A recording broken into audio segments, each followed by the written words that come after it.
माँ ने बुलाया है, खाना खा लो। जल्दी चलो ना बाबा, बहुत भूख लगी है। अगर इतनी ही तेज भूख लगी है तो तुम दोनों खा लो ना जाकर। नहीं, भूख तो लगी है, पर आपके साथ ही खाना खाएंगे हम।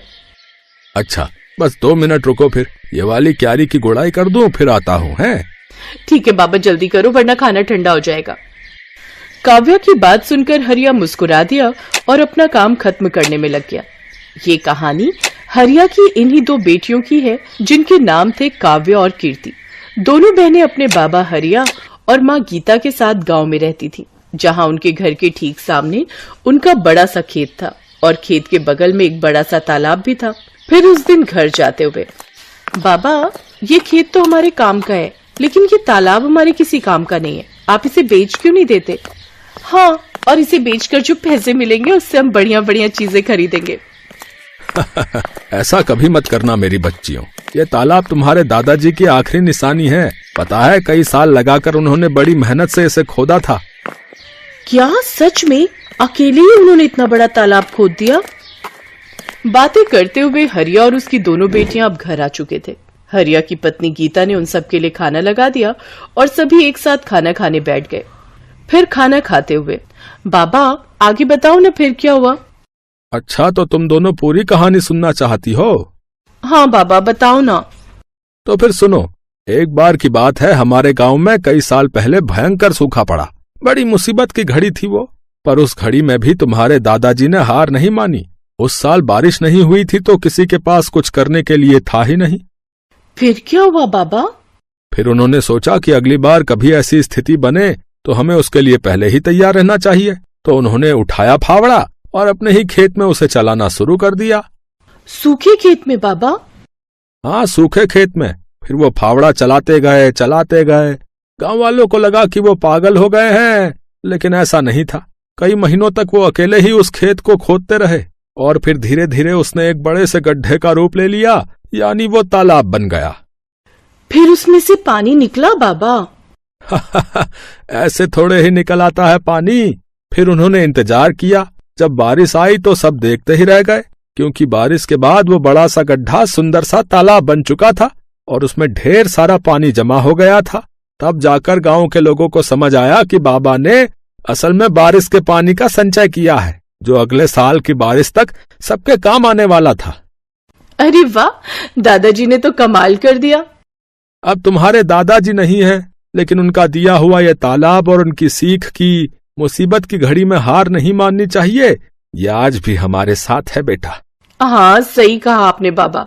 ओहो, अब कहानी पूरी हो गई हो तो खाना भी खा लो, सारा खाना ठंडा होने को आया है। बाबा, माँ तो बहुत गुस्से में लग रही है। कोई बात नहीं, मुसीबत की घड़ी में हार नहीं माननी चाहिए। अब जल्दी से खा लो, इससे पहले कि बात हाथ से निकल जाए। हाँ। काव्या और हरिया फुसफुसाते हुए हंसने लगे। इसी तरह कई साल बीत गए। फिर एक साल उनके गांव में फिर से सूखा पड़ा। परिवार के लिए बड़ी दिक्कत आ गई। हरिया को एक बीमारी ने जकड़ लिया। गर्मी और बीमारी की वजह से हरिया और तालाब दोनों ही सूखते जा रहे थे। हरिया की तबीयत दिन ब दिन बिगड़ने लगी और फिर, माँ तुम चिंता मत करो, हम बाबा को शहर लेकर जाएंगे, उनका अच्छा इलाज कराएंगे। पर इतना पैसा कहाँ है हमारे पास? हम कर्जा ले लेंगे माँ, मैं अभी जाकर साहूकार से बात करती हूँ। वो बड़ा बदमाश है कीर्ति, बेटा जरा ध्यान से। कीर्ति गांव के साहूकार के पास पहुंची और उसे अपने घर की सारी दशा बताई। ओहो, हरिया अच्छा आदमी है, इसीलिए तुम्हें कर्जा दे देता हूँ, लेकिन बदले में क्या गिरवी रखोगी? बताओ। हमारे पास ले देकर एक तालाब ही है भान सिंह जी। अरे उस नाले जैसे गंदे तालाब का मैं क्या करूंगा भाई? उसके बदले तो कोई ढेला भी ना दे। एक काम करो, तो मुझे अपने खेत के कागज दे दो और 2 लाख रुपए ले लो, ठीक है?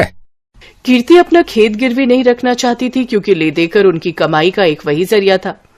लेकिन उसे न चाहते हुए भी भान सिंह को अपने खेत के कागज देने पड़े और उसने साहूकार से 2 लाख रुपए ले लिए।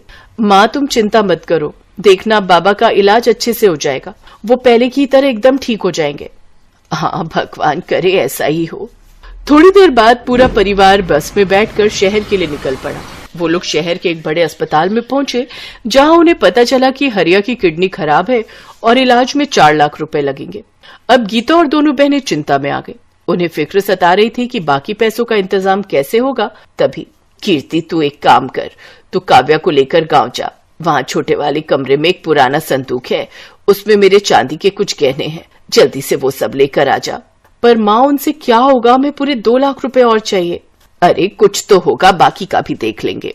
गीता की बात मानकर दोनों बहनें वापस गांव चली आईं और घर पहुंचते ही उन्होंने उस संदूक को खोला। ये पहली बार था जब उन्होंने उस संदूक को खोला था। उस संदूक को खोलते ही सबसे पहले ढेर सारी धूल निकली। फिर एक लाल रंग की कपड़े की पोटली थी जिसमें गीता के कुछ गहने रखे थे। हे भगवान, मेरी माँ की शादी की निशानी भी अब हमें बेचनी पड़ रही है, हमारी मदद करो भगवान। कीर्ति की आंखों में आंसू थे। तभी काव्या की नजर संदूक की तली पर पड़ी जो कुछ उठी हुई सी थी। उसने वहां से लकड़ी का वो हिस्सा हटाया तो वहां उसे एक छोटी सी डिबिया नजर आई। दीदी ये क्या है और इसे इतना छुपा कर क्यों रखा है? पता नहीं, रुक मैं इसे खोलकर देखती हूँ। जैसे कीर्ति ने वो डिबिया खोली उसमें एक बड़ी सी चाबी और एक चिट्ठी थी। कीर्ति ने वो चिट्ठी खोली जो असल में उसके दादा ने अपने बेटे हरिया के लिए लिखी थी। कीर्ति ने चिट्ठी को पढ़ना शुरू किया। मेरे बेटे हरिया, मैं जानता हूँ कि तू मुझसे बहुत प्यार करता है, पर अब मेरी उम्र हो चली है और ये बीमारी मुझे अपने साथ लेकर ही जाएगी।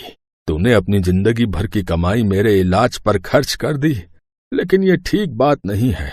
आगे तेरी संतानों को भी पैसों की जरूरत पड़ेगी। एक राज छिपा कर रखा मैंने तुझसे, ताकि तू या तेरी संतानें सही वक्त आने पर उसका इस्तेमाल कर सके।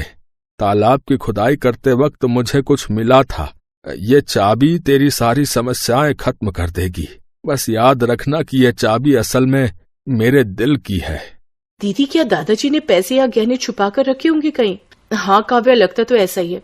तू सोचना, जरूर दादाजी के पास कुछ ऐसा था जिसकी मदद से वो खुद का इलाज करा सकते थे, लेकिन उन्होंने वो हमारे बाबा और हमारे लिए छोड़ दिया और अपने प्राणों का बलिदान कर दिया। पर सवाल ये है कि क्या बाबा को इस बारे में कुछ पता नहीं चला? कैसे पता चलता? कितना छुपा कर तो रखी थी ये डिबिया दादाजी ने। वो तो पता नहीं कैसे मेरी नजर पड़ गई इस पर। लेकिन दीदी ये चिट्ठी के आखिर में किस तरह की पहेली है? अब हम दादाजी का दिल निकाल कर कहाँ से लाएं?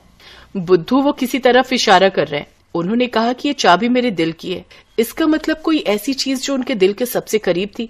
उनके दिल के सबसे करीब तो बाबा हैं, पर बाबा में चाबी थोड़ी ही लगेगी, कुछ और सोच। हाँ दीदी, उनके दिल के करीब वो तालाब ही है जो उन्होंने बहुत मेहनत से खुद ही खोदा था। शाबाश, सही कहा। पर इतने बड़े तालाब में हम ये चाबी कहाँ लगाएंगे? किस जगह? सोच कीर्ति, सोच। दीदी चाबी तो किसी ताले में ही लगेगी और ताला जरूर किसी चीज की तो सुरक्षा कर रहा होगा। हाँ, जैसे कोई पुराना संदूक, लेकिन वो संदूक पूरे तालाब में कहाँ है ये कैसे पता चलेगा? और पूरा तालाब खोदने में तो बहुत वक्त लग जाएगा। हाँ, और डॉक्टर ने जल्दी पैसे मंगवाए हैं। क्या करे दीदी? मिल गया, मान गई। दादाजी तो बहुत ही समझदार थे। मतलब उन्होंने एक ही पहेली में 2 उत्तर दिए हैं। उनके दिल की चाबी मतलब तालाब, और दिल कहाँ होता है? शरीर के बीचों बीच। तो हम तालाब के बीचों बीच खुदाई करेंगे, वो भी रात को। वाह दीदी, क्या दिमाग पाया आपने। वैसे दीदी एक बात तो माननी पड़ेगी, दादाजी बहुत समझदार थे, लेकिन शायद वो जानते थे कि उनकी आने वाली पीढ़ियां भी बहुत समझदार होंगी, तभी तो उन्होंने इतनी मुश्किल पहेली रखी थी। काव्या की बात सुनकर कीर्ति मुस्कुरा दी और फिर रात में उन दोनों ने तालाब के बीचों बीच खुदाई शुरू कर दी। और थोड़ी सी खुदाई के बाद उन्हें वहां से वाकई एक संदूक मिला। और फिर जब उसे खोला गया तो उसमें ढेर सारे सोने के सिक्के थे।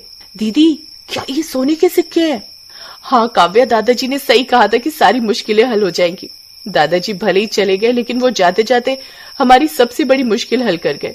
अगले दिन कीर्ति ने उनमें से कुछ सिक्कों को सुनार को बेच दिया और उसके बदले में ढेर सारे रुपए ले लिए। उसने हरिया का पूरा इलाज कराया और साहूकार का भी कर्जा उतार दिया। फिर एक दिन घर में, बेटा तुमने बताया नहीं कि तुम्हारे पास इतना पैसा आया कहाँ से? कीर्ति ने हरिया को उसके पिताजी की चिट्ठी पकड़ा दी और काव्या ने उसे सारी कहानी बताई। बेटा, बाकी बचे हुए सिक्कों का हम क्या करेंगे? माँ, उन्हें बेचकर हम इस तालाब को और बड़ा और सुंदर बनाएंगे, जिसमें प्यारी प्यारी मछलियां होंगी, और बगल में बगीचा बनाकर लोगों के बैठने का इंतजाम करेंगे। साथ ही साफ पानी के लिए प्याऊ भी लगाएंगे, ताकि हर बार जब भी कोई यहाँ आए तालाब के किनारे बैठकर ठंडा और मीठा पानी पिए और दादाजी के दिल को सुकून मिले।